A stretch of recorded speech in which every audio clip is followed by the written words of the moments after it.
네, 안녕하십니까. 여기는 나스닥터 미국 주식 채널입니다. 2024년 1월 26일 지난 주말에 마감된 미국 시황을 뒤늦게 방송을 하겠습니다.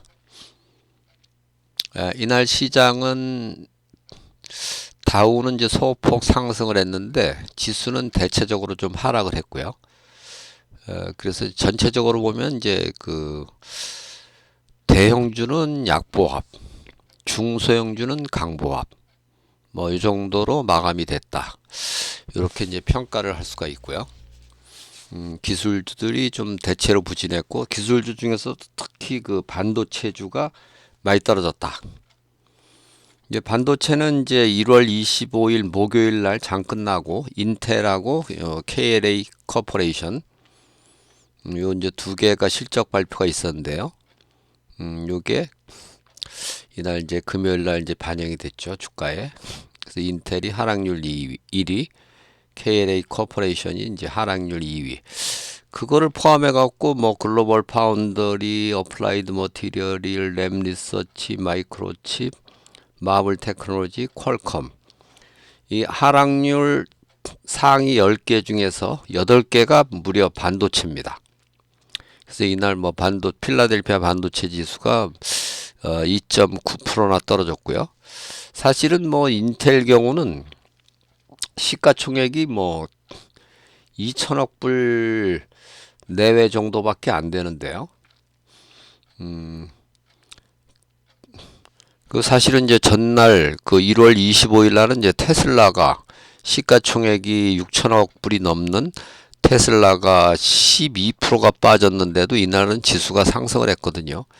근데 시가총액이 테슬라의 한 3분의 1도 채 안 되는 이 인텔이 11.9% 떨어졌다고 해서 반도체가 저렇게 많이 떨어졌고 그리고 뭐 반도체를 위시해서 하여튼 기술주 전반이 대체로 이제 하락으로 마감을 했다. 그래서 이건 상당히 좀 시장에는 부정적인 부분이라고 볼 수가 있겠습니다. 다우는 뭐 이날도 사상 최고가를 쳤는데요. 다른 이제 기술주들은 좀 약세를 보였고요.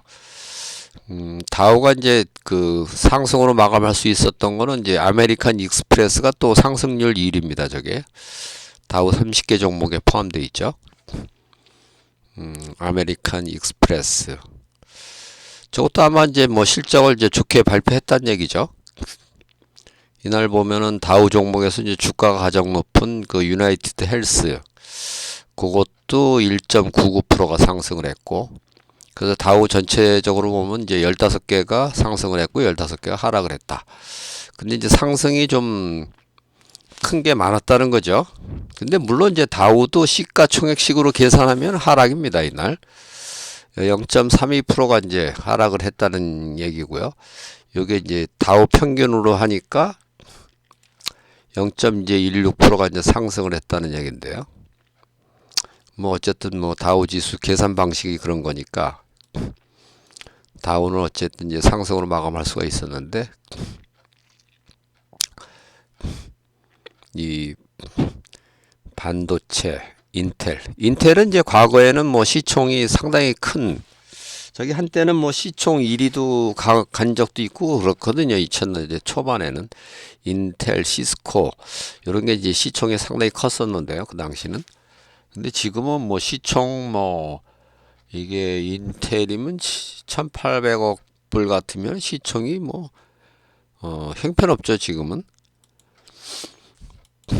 한번 볼까요? 시총 인텔이 여기 있네. 42위네요. 42위. 시총 42위. 뭐 엄청나게 하여튼 쪼그라들었는데요.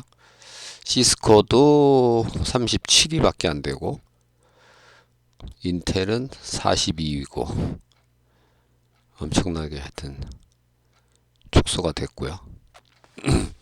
이날 이제 구글이나 메타 플랫폼, 버크셔 헤더웨이 이런 거는 이제 사상 최고가를 쳤습니다. 근데 이 시총 상위 종목에서도 이제 마이크로소프트, 특히 이제 애플이 많이 떨어졌고 0.9%, 아마존은 이제 이날 이제 오르긴 했는데 0.87% 이것도 상당히 많이 올랐고, 근데 이제 엔비디아도 떨어졌고, 그래서 전반적으로 하여튼 뭐 썩 그렇게 좋지는 않았다, 이런 평가가 가능하고요. 그래서 어쨌든 그동안은 사실은 이제 뭐 이게 추세라는 거는 사실은 어떤 의미냐면요, 어떤 이벤트가 있을 때 뭐 호재든 악재든 상관없습니다. 호재면 호재대로, 악재면 악재대로. 그러니까 상승 추세 같으면 호재는 또 호재대로 반영을 하고, 악재는 또 반영을 안 하는, 이게 바로 상승 추세거든요. 하락 추세는 또 마찬가지로 호재는 반영을 안 하고 악재는 반영을 하는 게 하락 추세거든요. 추세가 이제 그만큼 중요하다는 건데요. 근데 이날은 어쨌든 악재가 하여튼 반영이 됐다. 그러니까 사실은 이제 반영이 돼서는 안 되는 거죠. 지금 상승 추세이기 때문에 반영이 돼서는 안 되는데, 악재를 반영을 했다 하는 거는 이제 상승 추세로서는 상당히 하여튼 부정적인 그런 요인이 되겠고요. 그래서 이거는 이제 시장의 그 추세 강도로 보면 상당히 하여튼 부정적인 요인이다. 그렇게 볼 수가 있고요. 물론 이제 이날 지수는 하락을 했음에도 빅스는 또 소폭 하락을 했거든요. 원래는 저게 상승을 해야 되는데, 근데 이제 그거는 또 다른 차원에서 볼 수가 있는 게, 지난 수요일 목요일 이틀 동안 어쨌든 뭐 지수는 계속 상승을 했는데 빅스는 계속 또 상승을 했거든요. 저기 하락을 해야 되는데, 그러니까 수요일 목요일 이틀 동안 이제 상승을 한 여파로 빅스가 이제 이날 하락을 했다. 근데 여전히 뭐 저점보다는 상당히 높습니다. 저게 지금 뭐 사실 S&P 500이나 뭐 다우가 또 이날도 사상 최고가 쳤고, S&P 500도 뭐 연달아 지금 사상 최고를 쳤었고요. 그런 걸 감안하면은 빅스가 사실은 지금 사상 최저치는 아니더라도 뭐 최소한 52주 최저치 근방에서 놀아야 되는데 지금 여전히 높거든요. 지수가, 빅스 지수가. 그렇다는 얘기는 저것도 하여튼 지수와의 관점에서 보면은 상승 다이버전스다. 이제 우리가 이제 차트를 볼 때 이제 보조 지표가 뭐 지수가 상승을 하면 보조 지표도 계속 상승을 해야 되고, 하락을 하면 계속 하락을 해야 되는데, 그 이제 다이버전스가 나올 때가 있거든요. 그러면 그게 이제 하락이나 상승 고점 또 하락 저점 그걸 알려주는 그 신호가 되는 경우가 많은데, 지난 이제 10월 말에도 제가 강력하게 11월장이 좋다고 했던 게 저기 이제 빅스가 거기서 이제 그런 모습을 또 보였거든요. 하락 다이버전스 모습을 보이면서 이제 11월장은 드디어 왔다.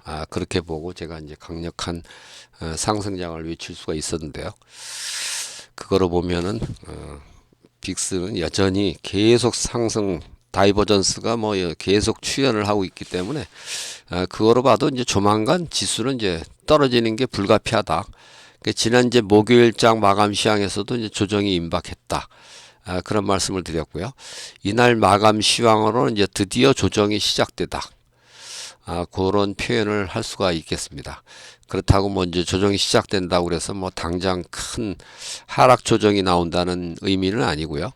단기 고점이 이제 어느 정도 확인이 됐기 때문에 설령 이제 올라가더라도 이제 지금부터는 이제 지수가 올라가더라도 결국 하락을 위한 상승이다.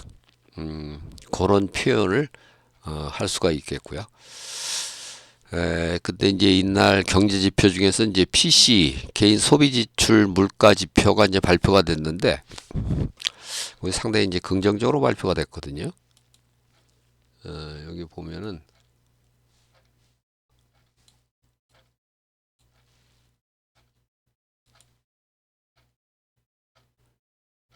PC 물가 지표가 전달에는 이제 3.2%였었고요. 예상은 이제 3.0%를 예상을 했는데 드디어 이제 2%대로 2%대로 떨어졌습니다. 이것도 이제 그 FOMC에서 상당히 중요하게 보는 지표인데요. 근데 어쨌든 이게 이제 2%로 떨어졌다. 2%대로. 이것도 상당히 의미가 있는. 그래서 어쩌면은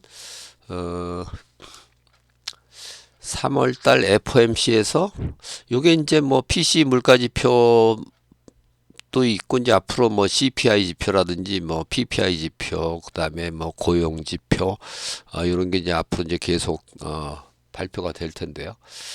그런 데서 이런 이제 좋은 신호가 나오면은 뭐 빠르면 이제 3월 달에 금리 인하를 할 수도 있겠다. 뭐 물론 이제 금리 인하한다고 뭐 꼭 올라가는 건 아닙니다. 금리 인하를 해도 꼭 올라가는 건 아니기 때문에 너무 뭐 그렇게 흥분하실 필요는 없겠고요. 그건 제가 이제 지속적으로 말씀드렸다시피 금리를 결정하는 당일에는 금리가 인상하는 날 지수가 올라가고 금리를 인하하는 날 오히려 지수가 하락할 확률이 좀 더 높다. 그런 말씀을 드릴 수가 있겠고요. 그래서 어쨌든 이제 다시 한번 이제 종합적으로 말씀을 드리면 시장은 이제 조정이 좀 불가피해졌다. 그래서 이제 조만간 하락 조정이 올 텐데 뭐 그렇다고 아직 뭐 당장 큰 조정을 기대하는 건 아니고요. 일단 단기 고점이 이제 어느 정도는 확인이 됐다. 그런 의미고 그래서 이제 당분간은 이제 보수적 대응이 좀 필요하겠다. 이런 말씀을 이제 드릴 수가 있겠습니다. 이상 오늘 영상을 마치고요. 다음 영상에서 또 뵙겠습니다. 감사합니다.